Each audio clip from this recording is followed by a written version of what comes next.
ओम नमो भगवते वासुदेवाय। भागवत पुराण चतुर्थ स्कंद 13वां अध्याय। ध्रुव वंश का वर्णन। राजा अंग का चरित्र।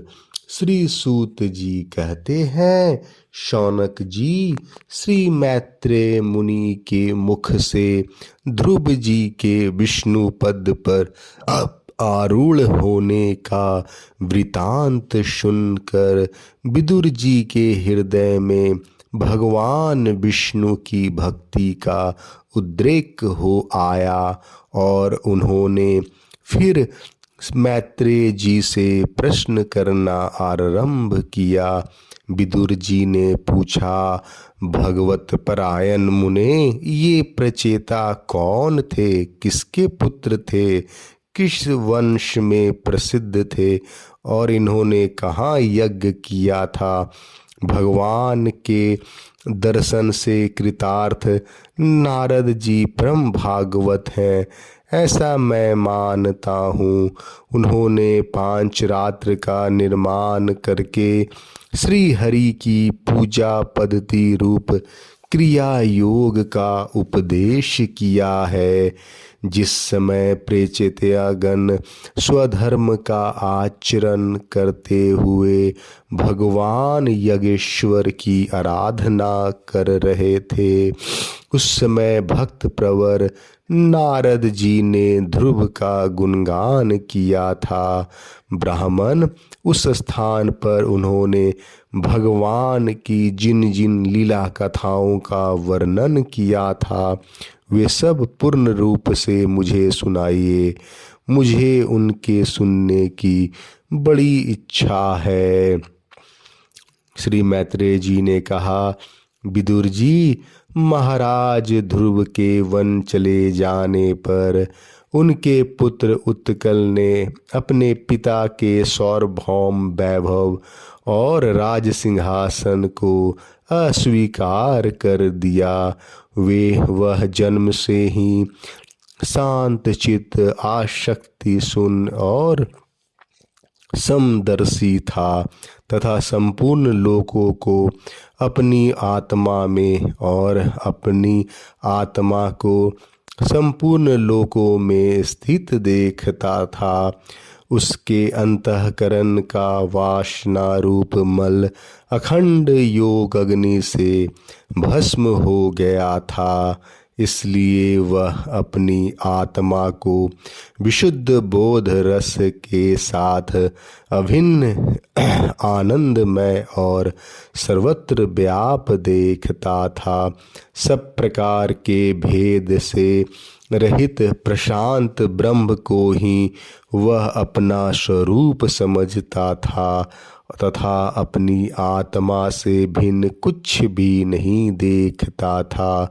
वह अज्ञानियों को रास्ते आदि साधारण स्थान में बिना लपट के आग के समान मूर्ख, अंधा, बहिरा, पागल अथवा गूंगा सा प्रतीत होता था। वास्तव में ऐसा था नहीं। इसलिए कुल के बड़े बूढ़े और मंत्रियों ने उसे मूर्ख और पागल समझकर उसके छोटे भाई भ्रमिपुत्र वत्सर को राजा बनाया। वत्सर के प्रेयसी भार्या सविर्थ के गर्भ से पुष्पार्न, तिग्मकेतु, इश, उर्ज, वसु और जय नाम के 6 पुत्र हुए। पुष्पार्न की प्रभा और दोषा नामक 2 स्त्रियां थी। उनमें से प्रभा के प्रातः, मंद और शाय ये 3 पुत्र हुए। दोषा के प्रदोष, निशिथ और वयुष्ठ ये 3 पुत्र हुए।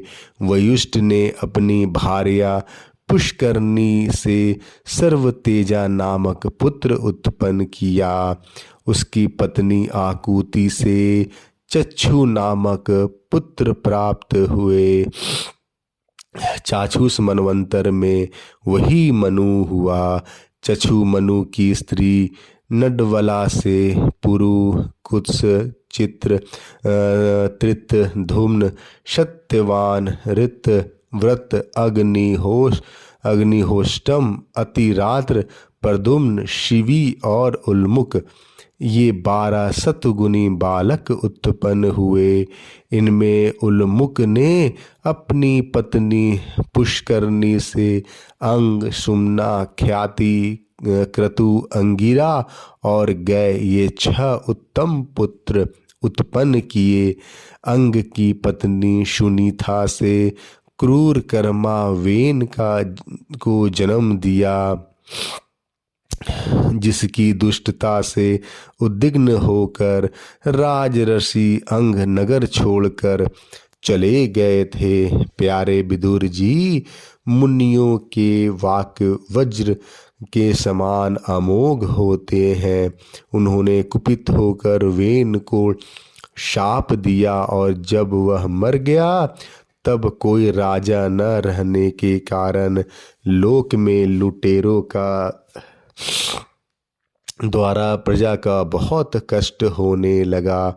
यह देखकर उन्होंने वेन की दाहिनी भुजा का मंथन किया, जिससे भगवान विष्णु के अंशावतार आदि सम्राट महाराज पृथु प्रकट हुए। विदुर जी ने पूछा, ब्राह्मण महाराज अंग तो बड़े शील संपन्न साधु स्वभाव और ब्राह्मण भक्त और महात्मा थे, उनके वेन जैसा दुष्ट पुत्र कैसे हुआ, जिसके कारण दुखी होकर उन्हें नगर छोड़ना पड़ा। राजदंडधारी वेन का भी ऐसा क्या अपराध था जो धर्मज्ञ मुनीश्वरों ने उसके प्रति शाप रूप ब्रह्मदंड का प्रयोग किया। प्रजा का कर्तव्य है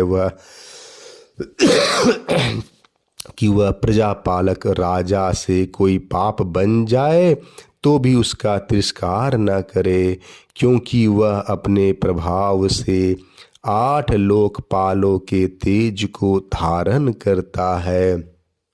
ब्राह्मण, आप भूत भविष्य की बातें जानने वालों में सर्वश्रेष्ठ हैं, इसलिए आप मुझे सुनीता के पुत्र वेन की सब करतूतें सुनाइए। मैं आपका श्रद्धालु भक्त हूँ। श्री मैत्रेय जी ने कहा, विदुर जी, एक बार राजर्षि अंग ने अश्वमेघ महायज्ञ का अनुष्ठान किया।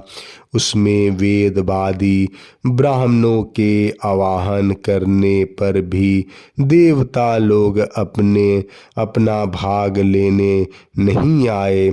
तब ऋत्विजों ने विस्मित होकर यजमान अंग से कहा, राजन, हम आहुतियों के रूप में आपका जो घृत आदि पदार्थ हवन कर रहे हैं उसे देवता लोग स्वीकार नहीं करते। हम जानते हैं आपकी होम सामग्री दूषित नहीं है, आपने उसे बड़ी श्रद्धा से जुटाया है तथा वेद मंत्र भी किसी प्रकार बलहीन नहीं है, क्योंकि उनका प्रयोग करने वाले ऋत्विजगण याजकोचित सभी नियमों का पूर्णतः पालन करते हैं। हमें ऐसी कोई बात नहीं दिखती है कि इस यज्ञ में देवताओं का किंचित भी तिरस्कार हुआ है। फिर भी कर्माध्यक्ष देवता लोग क्यों अपना भाग नहीं ले रहे हैं? श्री मैत्रेय जी कहते हैं, ऋत्विजों की बात सुनकर यजमान अंग बहुत उदास हुए।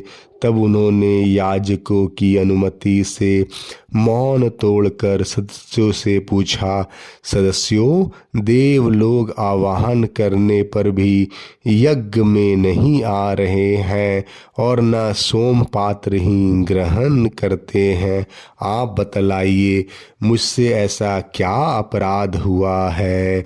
सदस्यों ने कहा, राजन, इस जन्म में तो आपसे तनिक भी अपराध नहीं हुआ है। हाँ, पूर्व जन्म का एक अपराध अवश्य है, जिसके कारण आप ऐसे सर्वगुण संपन्न होने पर भी पुत्रहीन हैं। आपका कल्याण हो, इसलिए पहले आप सुपुत्र प्राप्त करने का कोई उपाय कीजिए। यदि आप पुत्र की कामना से यज्ञ करेंगे तो भगवान यज्ञेश्वर आपको अवश्य पुत्र प्रदान करेंगे। जब संतान के लिए साक्षात यज्ञ पुरुष श्री हरि का आह्वान किया जाएगा, तब देवता लोग स्वयं ही अपना अपना यज्ञ भाग ग्रहण करेंगे। भक्त जिस जिस वस्तुओं की इच्छा करता है, श्री हरि उसे वही वही पदार्थ देते हैं। उनकी जिस प्रकार आराधना की जाती है, उसी प्रकार उपासक को फल भी मिलता है। इस प्रकार राजा अंग को पुत्र प्राप्ति कराने का निश्चय कर ऋत्विजों ने पशु में यज्ञ रूप से रहने वाले श्री विष्णु भगवान के पूजन के लिए पूर्णाश नामक चरु समर्पण किया। अग्नि में आहुति डालते ही अग्नि कुंड से सोने के हार और शुभ वस्त्रों से विभूषित एक पुरुष प्रकट हुए। वे एक स्वर्ण पात्र में सिद्ध खीर लिए हुए थे। उदार बुद्धि राजा अंग ने याजकों की अनुमति से अपनी अंजलि में वह खीर ले ली और उसे स्वयं सूंघ कर प्रसन्नतापूर्वक अपनी पत्नी को दे दिया। पुत्रहीना रानी ने वह पुत्र प्रदायिनी खीर खाकर अपने पति के सहवास से गर्भ धारण किया। उससे यथा समय इसके एक पुत्र हुआ। वह बालक बाल अवस्था से ही अधर्म के वंश में उत्पन्न हुए अपने नाना मृत्यु का अनुगामी था। सुनीता मृत्यु की ही पुत्री थी, इसलिए वह भी अधार्मिक ही हुआ। वह दुष्ट बालक धनुष बाण चढ़ाकर वन में जाता और व्याघ्र के समान बेचारे भोले भाले हरिणों की हत्या करता। उसे देखते ही पूर्ववासी लोग वेनाया वेनाया कहकर पुकार उठते। वह ऐसा क्रूर और निर्दयी था कि मैदान में खेलते हुए अपनी बराबरी के बालकों को पशुओं की भांति बलात्कार से मार डालता। वेन की ऐसी दुष्ट प्रकृति देखकर महाराज अंग ने उसे तरह तरह से सुधारने की चेष्टा की, परंतु वे उसे सुमार्ग पर लाने में समर्थ न हुए। इससे उन्हें बड़ा ही दुख हुआ। वे मन ही मन कहने लगे, जिन गृहस्थों के पुत्र नहीं हैं, उन्होंने अवश्य ही पूर्व जन्म में श्री हरि की आराधना की होगी। इसी से उन्हें कुपुत की करतूतों से होने वाले असह्य कलेश नहीं सहने पड़ते। जिसकी करनी से माता पिता का सारा सुयश मिट्टी में मिल जाए, उन्हें अधर्म का भागी होना पड़े, सबसे विरोध हो जाए, कभी न छूटने वाले चिंता मोल लेनी पड़े और घर भी दुखदाई हो जाए, ऐसी नाम मात्र की संतान के लिए कौन समझदार पुरुष ललचावेगा। वह तो आत्मा के लिए एक प्रकार का मोहमय बंधन ही है। मैं तो सपूत की अपेक्षा कुपुत को ही अच्छा मान समझता हूँ, क्योंकि सपूत को छोड़ने में बड़ा कलेश होता है। कुपुत घर को नरक बना देता है, इसलिए उससे सहज ही छुटकारा हो जाता है। इस प्रकार सोचते सोचते महाराज अंग को रात में नींद नहीं आई। उसका चित्त गृहस्थी से विरक्त हो गया। वे आधी रात के समय बिछौने से उठे। उसी समय वेन की माता नींद में बेसुध पड़ी थी। राजा ने सबका मोह छोड़ दिया और उसी समय किसी को भी मालूम न हो। इस प्रकार चुपचाप उस समय ऐश्वर्य से भरे राजमहल से निकलकर वन को चल दिए। महाराज विरक्त होकर घर से निकल गए हैं, यह जानकर सभी प्रजाजन, पुरोहित, मंत्री और सुहृदगण आदि अत्यंत शोकाकुल होकर पृथ्वी पर उनकी खोज करने लगे। ठीक वैसे ही जैसे योग का यथार्थ रहस्य न जानने वाले पुरुष अपने हृदय में छिपे हुए भगवान को बाहर खोजते हैं। जब उन्हें अपने स्वामी का कहीं पता न लगा, तब वे निराश होकर नगर में लौट आए और वहाँ जो मुनिजन एकत्रित हुए थे, उन्हें यथावत प्रणाम करके उन्होंने आँखों में आंसू भरकर महाराज के न मिलने का वृतांत सुनाया। 13वां अध्याय समाप्त। जय श्री कृष्णा।